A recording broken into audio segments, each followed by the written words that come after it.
the air as we begin today's NFL Live. Alongside Mina Kimes and Louis Riddick and Dan Graziano, I'm Field Yates, and training camp is finally here for three teams this week. On Thursday, the Steelers and Cowboys, who will play in the Hall of Fame game on August 5th, will hit the practice field. Then on Sunday, the reigning Super Bowl champion Buccaneers start practice as they open the season against Dallas on September 9th. All 22 Super Bowl starters are set to return for Tampa Bay. For the other 29 teams, they'll have to wait a few extra days until July 27th to get going. 7 squads will be led by first-time NFL head coaches. So let's talk about the biggest storyline for the three teams who are starting right now this week. Louis, we'll begin with you in Tampa Bay.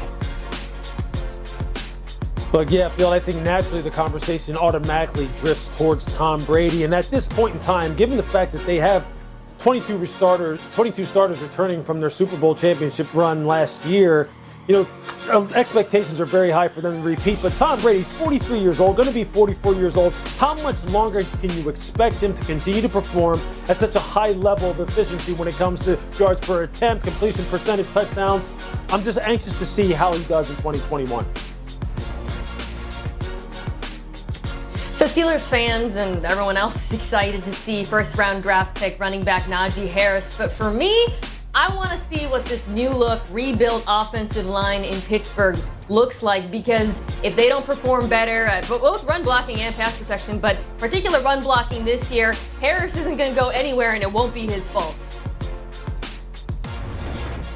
Mina, for the Cowboys, I think the big story is obviously going to be quarterback Dak Prescott. How does he look coming back off of that significant and gruesome ankle injury that ended his season early last year? The Cowboys say he will be full go at the start of training camp, but we'll get a chance to see how he's moving around on that leg and also how healthy his offensive line looks. Because remember, that line fell apart due to injuries last year as well, and that really hurt the Cowboys' chances of success once Dak was out. Well, as Graz said, a lot of health questions in Dallas, and Louis, none more so than Dak Prescott. What have you seen so far from the Cowboys' star quarterback? Yeah, Phil, I think the clips that we have seen of Dak performing this offseason when he's been out on the football field, actually executing football movements. Look, you see a noticeable limp as far as his ability to move outside the pocket, throw on the move, and be mobile within the pocket. And look, that concerns me a little bit, simply because of the fact that expectations are so high for this young man, so high. And look, I understand that comes with the territory when you're on the Dallas Cowboys, and in particular the Dallas Cowboys quarterback. But look, I just want to see him be able to protect himself, move around within the pocket, and be able to create those explosive plays down the field that we've become accustomed to. And until I see him moving with a more natural gait and not that pronounced limp, I'm going to have some concerns, because I think we all want to see Dak excel. We want to all see Dak play at the highest level like he was through the first month of the season in 2020. And we know that the Cowboys need him to play that way if they're going to meet what these lofty expectations are for them year after year after year in the run-up to the regular season. Yeah, I agree. There's a lot of pressure on Dak, and it's not because of the contract. It's because the defense is so bad in Dallas. I mean, look, there might be improved under new defensive coordinator Dan Quinn. I'll talk about that in a second. But for this team to actually contend, the offense needs to be spectacular. If Dak is healthy, given all of the skill players they have, and if the offensive line is healthy as well, this could be a top 5 offense in the league. But it's not like Dak's coming back and joining Washington or New York, some of the teams with better defenses in this division, really throughout the NFL. He's coming back to a team where he's going to have to score 25, sometimes 30 points or more to win games. So there's a tremendous onus on him because of the personnel issues in that defense. Really at every level, I see holes, question marks.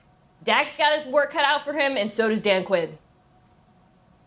Yeah, it definitely makes me scratch my head when the conversation surrounding Dallas always just centers in on the offense and centers in on the perimeter players, as if there aren't other positions on this football field or aren't other units, other phases of this football team that quite honestly are the ones we should be talking about. And Mina, you're exactly right.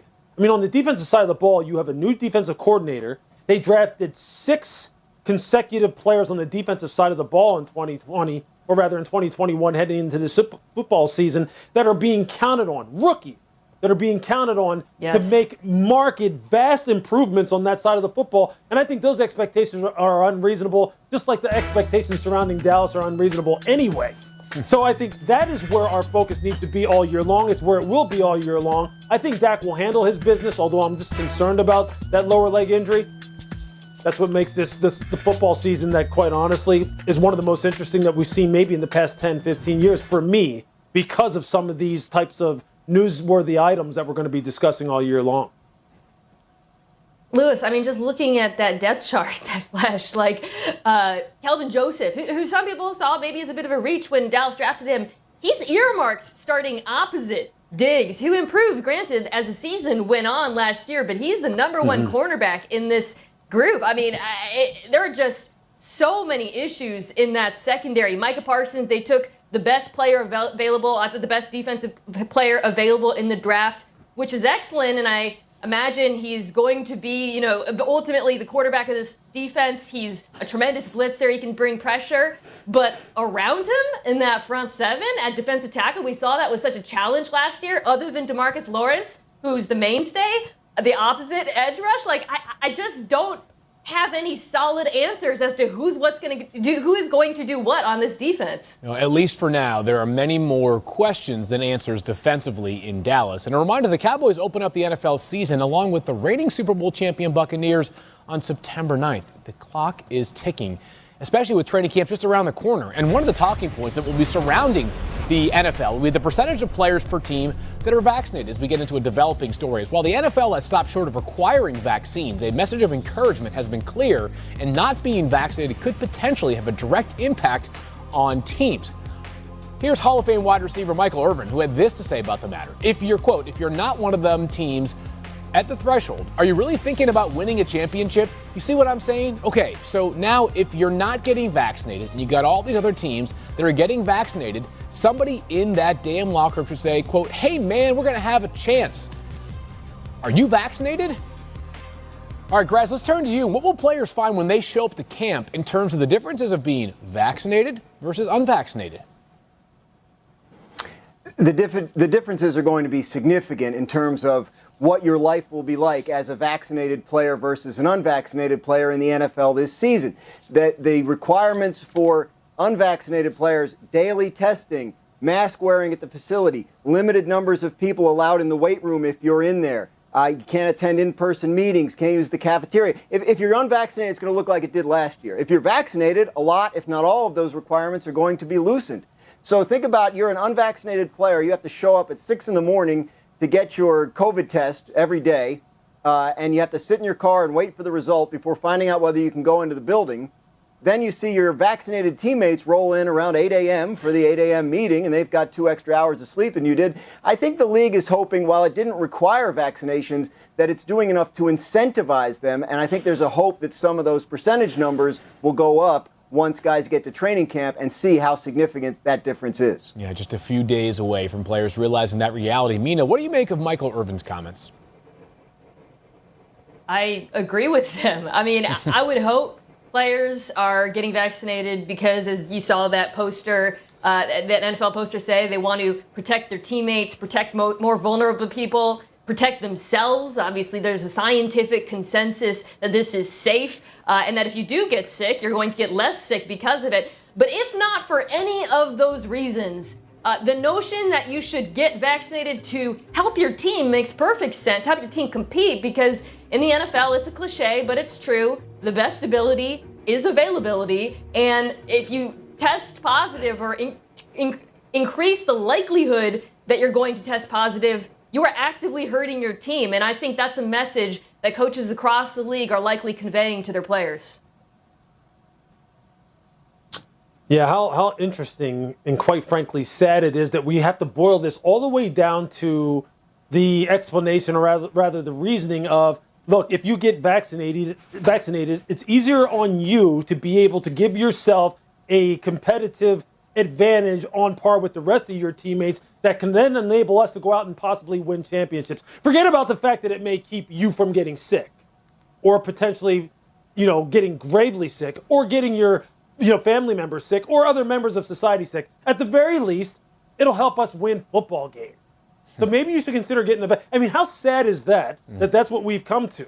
That it's not enough incentive to protect yourself from getting gravely ill or one of your loved ones if, in fact, they aren't vaccinated. It'll just help you win a football game. A game.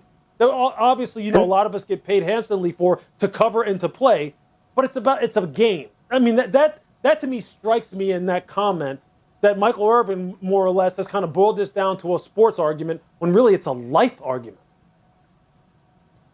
Think about it this way. Remember the game last year where the Broncos didn't have a quarterback because someone in the quarterback room had tested positive and everybody else in there was a close contact?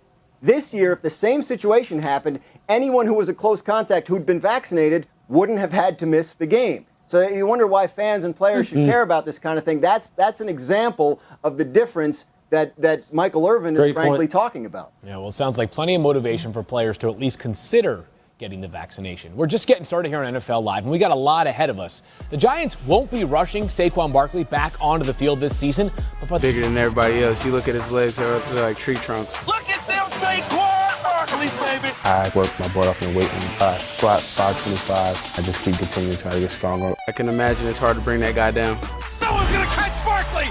He raises his hand and celebrates. Touchdown, Giants. He's an explosive runner. Flashes left, runs through a tackle. Barkley still on his feet. One dude tried to tackle me on the ground, but just holding my legs. Started laughing. I believe that when I touch the field that I'm one of the best players on the field.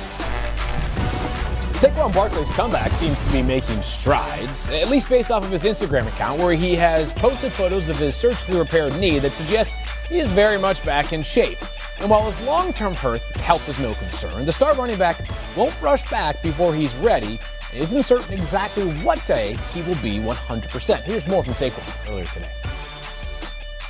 I don't know. I guess we'll see. Just taking it day by day and just listen to my body. And whenever I'm able to get out there, make sure that I'm 110%. Not just for, the safety and healthy of myself, my well-being, but just so I can go out there and be at a high level and show the world what Saquon is. So Saquon might be taking it slow given the last two seasons. In 2020, he missed 14 games after going down with a torn right ACL in Week 2 against the Bears. And remember, in 2019, he missed 3 weeks with a high ankle sprain. During the time he hasn't been available, the Giants have cobbled together a 7-10 record. So, Graz, we'll start with you. What more can you tell us about Saquon's timeline and return? What Saquon said today lines up with everything I've heard from the Giants throughout the offseason, which is basically we aren't going to rush him back just so we can say he was ready for day one of training camp or even week 1 of the regular season. They're going to pay attention to Saquon and his recovery and his body and what those things are telling them and make the decisions accordingly. So they have confidence that he will be back and play this year. And I think it's entirely possible he'll be full go for week 1, but they're not ready to commit to that because they feel like that would be unfair to the player. So they're going to continue to monitor throughout training camp. I think you'll see him limited at the start of camp. I think it's a pretty close to a 0% chance he plays in a preseason game. Teams don't even put their healthy running backs in preseason games much anymore. But I think, as it gets closer to the season, the Giants will have a better idea of what they can expect from him in September. Welcome back preseason games this year, by the way. Hey, Lewis, we know that when Saquon's right, he's outstanding. But what's the real area of concern for this offense? Yeah, I think for this team overall field, it's going to be the offensive line, particularly the edges of this offensive line. Starting with Andrew Thomas at the left tackle, Matt Peart at right tackle, that is where they are deficient around that. And in pass protection in particular, which you can see right here. And look, Andrew Thomas really struggled. He really struggled with speed. He struggled with his punch, his redirect, playing with an anchor, all of it. And if they want this running game to get going, statistical evidence that suggests that as this running game goes, so does Daniel Jones' effectiveness. It plays off of one another. If they want Daniel Jones to get going, they need Andrew Thomas to play better. If they want Saquon to get going, they need Andrew Thomas and the rest of the offensive line to play better. And if they want to make any headway in what many people consider an up-for-grabs NFC East, they need this offensive line and Andrew Thomas in particular to play better. They had their pick up every offensive tackle, every top offensive tackle in the draft when Andrew Thomas came out. They picked him first. And he arguably, or rather not arguably, played the worst of all of them. So he has to pick it up. The offensive line as a group has to pick it up, or this team is not going to meet what are undoubtedly going to be higher expectations, as already articulated by owner John Mara. Yeah, Lewis and I both love this defense. Some of the additions they've made at wide receiver are really exciting. Obviously, getting Saquon back would be huge, but none of that matters if the offensive line doesn't play better. The offensive line that struggled so much last year. For example, the signing of Kenny Golladay, who they gave a big contract, makes a ton of sense for this offense. Big contested catch machine. Daniel Jones actually has a really nice deep ball. It's something that I think has been one of his surprising talents coming to the NFL, is how good it's been, along with his athleticism. And Galladay's a great pickup for that. Daniel Jones' biggest flaw since coming into the NFL has been his pocket presence. Sometimes his obliviousness to pressure coming off of the edge. So you look at this team and you say, well, you got this quarterback. You're trying to figure out if he's the guy, if you want to give him that big contract.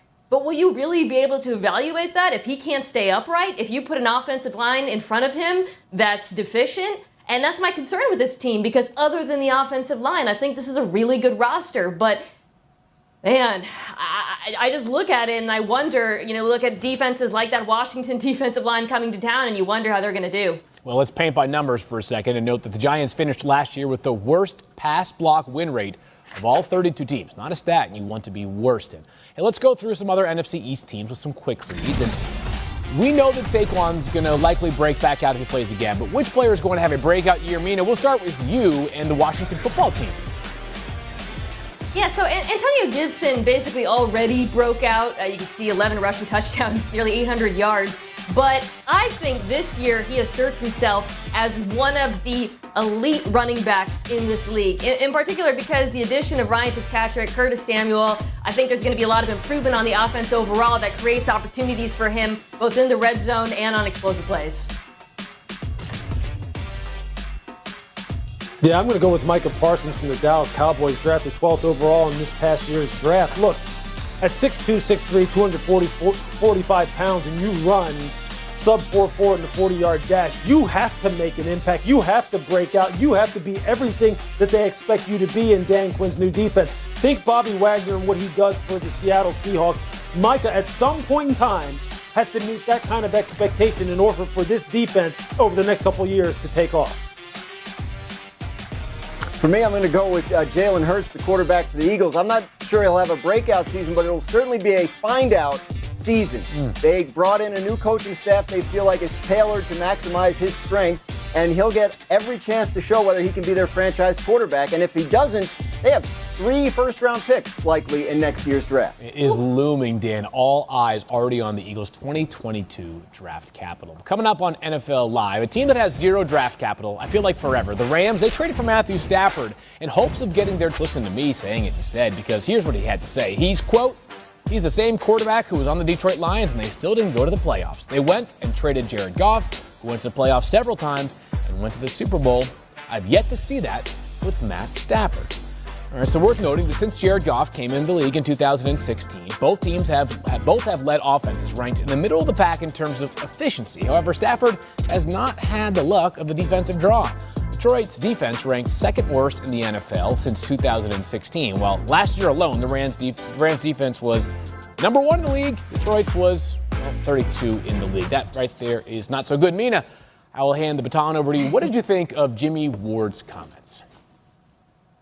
Well, Field, you know what I think because you're my friend and you've heard me say a million times that wins are not a quarterback stat. And this really is actually the perfect example of why wins are not a quarterback stat, because anyone who has watched these two quarterbacks play would not say, oh, Jared Goff is more talented than Matt Stafford because the Rams went to a Super Bowl. Wins are a team stat and you have to evaluate quarterbacks differently. That said, I don't think Matt Stafford should be absolved completely of his career in Detroit not going as well as he would have liked. You know, he didn't always have the best supporting cast, as you point out there. They've had some bad defenses in particular, but he did have the opportunity to play with some very good skill players. And coming to Los Angeles, which is an incredibly quarterback-friendly offense, I do think he's going to shine and look better than Goff, but he also has to play better than he did in Detroit. And that, to me, is going to be the question that's going to determine whether the Rams are merely a playoff team or a Super Bowl team. Yeah, it's awful interesting, isn't it? How football is the ultimate team game, and is the reason, the team aspect of it is the reason why we love the game until it isn't, until it doesn't fit what kind of point you're trying to make about an individual player. Then all of a sudden we boil it down to the individual player, and in this case, it's look at Matthew. Jared went to a Super Bowl, and Matthew hasn't gone to a playoff game. I mean, Jimmy knows better than that. He knows that's a ridiculous argument to make. He knows that doesn't provide any kind of context as to the situations that these two guys found themselves in at this point, up to this point in their careers, and that's why you just kind of dismiss it. Moving forward, though, there is no question about this. Matthew's going to the place that right now, by all accounts, many people believe that is the perfect fit for him, stylistically from an offensive standpoint, from a stylistic standpoint, and then culture-wise. He's matched up with the perfect guy in Sean McVay, although I have a hard time feeling as though any quarterback wouldn't feel as though Sean McVay is the perfect guy. And Sean isn't the only one who wanted him. Kyle Shanahan wanted him too, which leads me to believe that these two guys really do feel as though Matthew is the perfect fit for that offense. They're all in LA.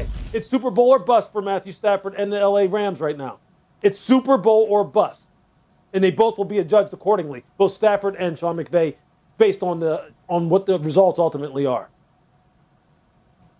Yeah, I think that's the key way to look at it, right? Because Sean McVay has been to the playoffs and even the Super Bowl with Jared Goff as his quarterback, but he looked at the situation and he said, we need to elevate the ceiling at that position. And here Matthew Stafford comes in as a guy that he believes can do that based on his talent, based on what we've seen him do as an NFL quarterback over 12 years. Not whether he went to the playoffs with a bad team, but sort of how he produced, how he throws the ball. Mina's point about is this a playoff team or is this a Super Bowl team? That's the way Sean McVay and the Rams are thinking. Hey, we can go to the playoffs every year with Jared Goff if we want, but we want to win a championship. We think this guy can help us. They're not alone. Lewis mentioned San Francisco looked into acquiring him. Carolina looked into acquiring him. There were a lot of people that thought Matthew Stafford might be their answer at the quarterback position. The match of him and Sean McVay puts him in a great position to show us whether it was the Lions all along or whether he really is the guy that can deliver a Super Bowl title. So, Mina, undoubtedly there's a lot of pressure on Matthew Stafford, as we've been discussing. But is it all on Matthew Stafford in L.A.?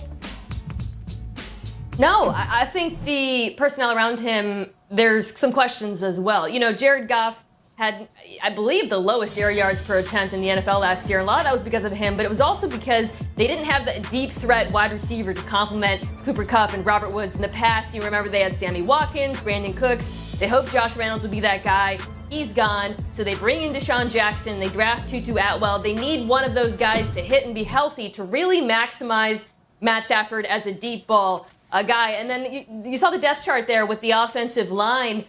This was a good offensive line last year that bounced back, but it's also a thin offensive line. They didn't really add reinforcements this offseason, moving Austin Corbett likely into center. And to me, that's another part of this roster that it's a little bit fragile because if they do suffer an injury, I think you could see the offensive production decline as a result. Yeah, there's no question that 1 through 11 offensively, Mina, they don't have it all, zip tight from A to Z. No doubt about that. I think what this offense does believe, though, and I think what Sean McVay believes, just like Kyle Shanahan believes, is this. Their play design and their play calling sequencing will make up for any deficiencies we have in personnel because we think we're that good, and our offense is designed to exploit inefficiencies in the defense, more so than you can exploit our inefficiency on offense, number one. But number two, as Dan alluded to too, they believe Matthew Stafford can make those unique throws, those unique 1 to 2 to 3 throws a game that Jared just can't make, and that if the guys like Deshaun Jackson and Tutu Atwell stay healthy and produce, that will be enough to put them back in the Super Bowl and win it. And a lot of pressure on all involved. But as we've been saying, they've got a lot of the pieces in place, including an elite preseason broadcast team, which includes none other than Mina Kimes. All right, time to play a game of Read and React. And we begin with the latest sound from Packers president Mark Murphy, who's been busy this offseason. He's offered an update of sorts on Aaron Rodgers. Oh, Lewis? Nothing, I'm sorry, I should have read that quote. Here's what he had to say, Lewis. Nothing new to update on Aaron Rodgers. I was waiting for him to say it, and because it was such a non-answer, that's my job. What do you think about this latest non-update here from Mark Murphy? And what happens next with Aaron Rodgers? Yeah, don't worry about it, Field. I know what he said or what he didn't say. And you know what? What he said was nothing, which is exactly what he should have been saying all along. He said, we're trying to tap into or poke the bear, so to speak, with Aaron Rodgers. He's now basically put the ball in Aaron's court and said, hey, look, it's up to you now what you want to do and what kind of financial hit you want to take. I'm going to take care of this football team. I'll update everyone else when the time comes. That's the perfect way to play it. That's exactly what he should be doing. Ball's in Aaron's court. Let's see what he does with it. Yeah, hopefully this is the last time that we have to deal with this sort of update, but we shall see. It's been quite the saga with Aaron Rodgers. Meanwhile, Ryan Fitzpatrick, he has a new team. He's bounced around the NFL a ton, and he feels as though he may be in one of the best spots of his career for success. Now we can take a listen. I think this is the best situation I've ever been in, or the best situation that I've ever gone into as the guy. I signed to be the starter in Houston. I signed to be the starter in Miami. So this is now the third team that I've signed to come in and be the starter for. And I just feel like the way that I'm playing the last 4 years, kind of the progression of my career, it doesn't really make a whole lot of sense that 17 years in, physically I feel great, mentally, emotionally, I'm in the right spot. I just think I am set up for success this year, and I'm really looking forward to it. Mina, what do you make of those comments from Fitzy? Yeah, that's from the great ESPN Daily podcast with Pablo Torre. And Fitz is absolutely right. He's totally set up for success. Couldn't be in a better spot, frankly. Elite defense in Washington. Great group of skill players. You heard me talking about Antonio Gibson earlier, but I love Terry McLaurin, the addition of Curtis Samuel, the drafting of Diami Brown. It's a wonderful group. And if Fitzpatrick can play like he did last year in Miami, this team has a strong chance of winning the division. A couple of Harvard guys just talking football. What do you know? We've got an exciting edition for Monday Night Football starting this year. Of course, the outstanding main telecast will remain on ESPN and ABC, but for 3 seasons, ESPN2 and ESPN Plus will provide a new megacast offering the game featuring a couple of brothers, Peyton and Eli Manning. Yeah, 10 games this season. You may have heard of them. That begins this year. Lewis, part of the aforementioned outstanding broadcast on ESPN and ABC. Any advice for these guys as they venture into the booth for the first time? No, I don't have any advice for them. Look, I think it's really just, it's about the game, man. Keeping it about the game. And these two have so much experience and so many different stories and so many different ways that they can inform, educate, and entertain, right? That's what we do when we're on TV. They have so many different ways in which they can do that. Inform people, educate them about the game, entertain them about stories. I think it's going to be a great addition to the overall, just broadcast that we're able to put on every week, 10 weeks for them. And I think, people will like options. The Mannings offer a compelling option. Steve Levy, Brian Greasy, Lisa Salters, John Perry, myself, we offer a very compelling option. I think we're looking forward to it. I've been tweeting nonstop about this game out in Vegas, between the Raiders and the Ravens. So let's just get this thing started. The Mannings, welcome, man. It's going to be a great year. It's going to be an absolutely fantastic year, as a matter of fact. Cannot wait. And quite a rise for Peyton Manning from the Broncos' social media intern just a couple of months ago to broadcasting games on ESPN2 and ESPN Plus.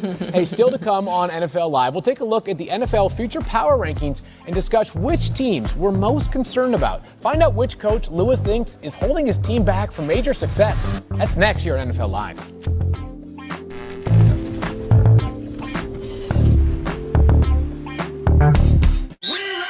The biggest season ever starts with training camp. Bills at 4. All right, so Lewis, as mentioned, you were a key part of this, and take us through a little bit more of the efforts involved and the process involved to reach these rankings. Yeah, Phil, I think first and foremost, the most important thing to emphasize is the fact that this is not about ranking them right now, present day, and how they're going to look week 1, these organizations, these football teams. It's about projecting 3 years out how the teams you think will look and stack up when you take, the 5 different categories that we measured in. And as you know, that being the quarterback separate from the overall roster, the overall roster itself, your drafting ability, the efficiency of the front office, and then the quality of the coaching. And you give them a grade, an A, B, C, D, E, or F grade, essentially. The same as you would get in school. 90 to 100 is an A, 80 to 89 is a B. And, it would go from very good, or rather great, to very good, to average, below average, terrible, and on and on. So I wind up doing this every year. Field, you've been doing it just as long as I have. Then you come up with a composite score for each team. You average it out, and then you come up with the power rankings. What's always good about this article in particular for me is it really does prepare me for the year and gives me a long-term perspective on what these teams look like. And it obviously sparks a lot of different debate. There's a lot of people who agree with it, a lot of people who don't agree with it. But I think the one thing that I take away from this year in particular, and we talked about this a little bit in our production meetings, is the fact that the importance of quarterback play both now and in the future, and how it really did affect some of our rankings of these teams in the top 10 in particular. Yeah, we had some unique quarterback situations this offseason that made it even more difficult. So, Mina, when you look at this list, what might have stood out to you? Well, it's how many of those teams with unique or uncertain quarterback situations landed it in the top 10 because they're doing everything else right. For example, the Colts jump out to me. San Francisco also jumps out. New England. All three of those teams are really well-built rosters, particularly in the trenches. I'm sure you guys gave them high marks on the general managers, the rest of the roster, all those other categories.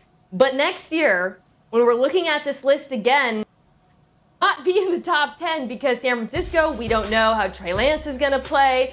With New England, it's Mac Jones if he gets the opportunity to play. And then with the Colts, of course, is Carson Wentz. And if you're the Colts, just for example, and Carson Wentz doesn't play well, suddenly you're looking at a team that's been so well built and done everything the right way and drafted well, and you're still at a loss because you haven't fixed the quarterback position. And I think that really speaks to how much it matters in the NFL, the outsized importance of finding your quarterback in the NFL, because all of these other categories are really secondary at the end of the day. You know, Mina, you mentioned the San Francisco 49ers, and when I looked at this list, that jumped out to me because I think there's a presumption of stability in the leadership positions there. And I think, you know, they obviously, management believes in Kyle Shanahan and John Lynch, and I think a lot of us do as well.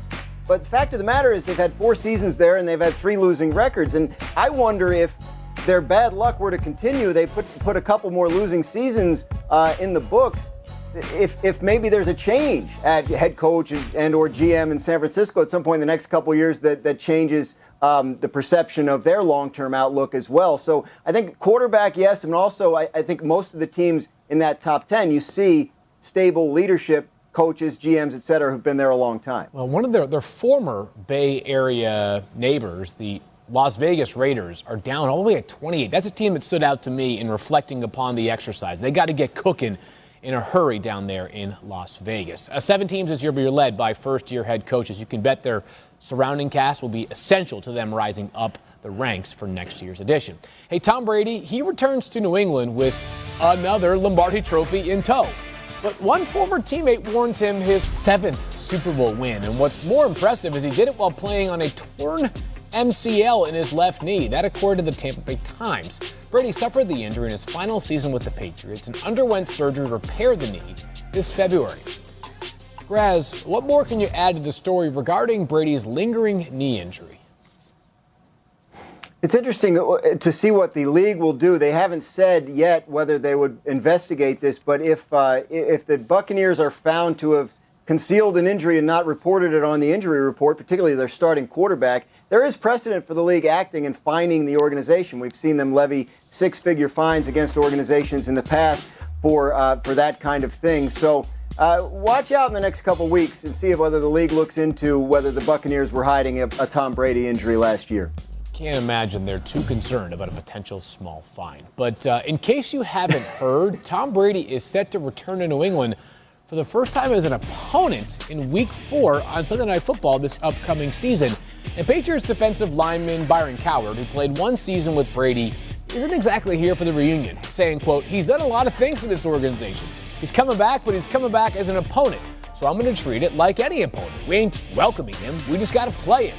There ain't going to be no damn ceremony for him or nothing like that. They might clap for him, but there's not going to be no, bro, this is our opponent. Bro, what? We like to win," end quote. All right, so, Lewis, how much fuel do you think this adds to Tom Brady's already impossible to put out fire? Look, it's dumb. It's not being real aware now, is it? It really isn't. Look, Tom Brady said on the shop, right? He said on the shop, sitting there, talking to, the people on that panel that day. He said, look, 99% of what I say, it really isn't the truth, isn't really how I really feel. And then he went on to articulate pretty dramatically how he feels about certain things that kind of get him motivated, especially when it comes to either comparing him to other players or how he gets motivated to prove his supporters right and his doubters wrong, et cetera, et cetera. For a guy who basically is synonymous with Coach Belichick as far as the Patriot way is concerned, for you to say something about, that this really isn't a big deal, they're not going to be celebrating them, etc. I mean, that's just dumb because you know what Tom's going to do with this internally. And I can tell you this, I'll be watching that game. I believe that game is on Sunday night. I'll be watching that game very, very closely to see if they ever catch any camera shots, if he happens to kind of walk past Coward at some point in time in that game, and see if he jaws at him a little bit. Because Tom doesn't miss anything, man. He's kind of let you in on the fact that he doesn't miss anything. Yeah, nothing. For you to say this, it's just dumb. It's dumb. You can't poke the bear, or in this case, the goat. So let's get to the on-field side of this movie, because this will be a highly anticipated Sunday Night Football matchup. How do you see the Patriots with their new-look defense matching up against Brady and the reloaded Bucs? Field, I think they'll match up better with them than people might expect. Like everyone else, I'm very high on the Bucs and the Bucs offense bringing everyone back. But I also think this Patriots defense is going to bounce back in a huge way. Last season, Bill Belichick was kind of like a chef cooking without all of his ingredients. It was a big part of the reason why that unit was so bad. This year, they bring back Dante Hightower and Kyle Van Noy. You see they're adding Matt Judon, Henry Anderson, drafting Christian Barmore, and then they have all of those DBs that Belichick loves to deploy in different ways. What makes Bill Belichick great is not just scheme and leadership, but the fact that week to week, he tailors his game plan to his opponent. He is keenly aware of Tom Brady's, I don't want to say flaws because he is the GOAT, but the challenges he has as a quarterback, particularly under pressure. And I can guarantee you that Patriots defense is going to come into that game with the perfect game plan for Tom Brady. And I can't wait to watch it because it's like a chess match between these two sides. Yeah, it's definitely that. And you're right, Mina. Look, he'll have a great game plan for Tom. He'll try and defend him inside out, meaning he'll try to take away his throws in the middle of the field and make it throw it outside the numbers down the field, see if he can complete those explosive plays. Ironically, that's exactly what Mac Jones has to show that he can do. This team is built inside out offensively. They're going to attack you between the numbers with the running game and with the 12 personnel, 2 tight end set passing game that's going to really, highlight guys like Hunter Henry and Jonnu Smith, right? Can Mac show the same kind of efficiency pushing that ball down the field outside the numbers, plus 20 air yards, to guys like Nelson Aguilar? Can Nelson Aguilar have another career type of year like he had last year in Vegas? If Mac can do that, or Cam, I'm saying Mac because I expect Mac to be the starter sooner rather than later. If Mac can do that, seriously, look out for this team. Look out. The Patriots, they will be back. And you can imagine how much frustration there is from just one losing season last year. It was their first losing season since 2000, Belichick's first year in New England. The Patriots haven't had consecutive losing seasons since 1992 and 1993. But Lewis, just to extrapolate that point one more about Mac Jones versus Cam Newton, are you buying this as maybe the league's most authentic quarterback competition, maybe other than New Orleans, as we enter training camps? Absolutely, Field. Absolutely. Look, you know how Bill is. You know that this guy believes in competition and nothing is given. Everything is earned. It'll be earned at the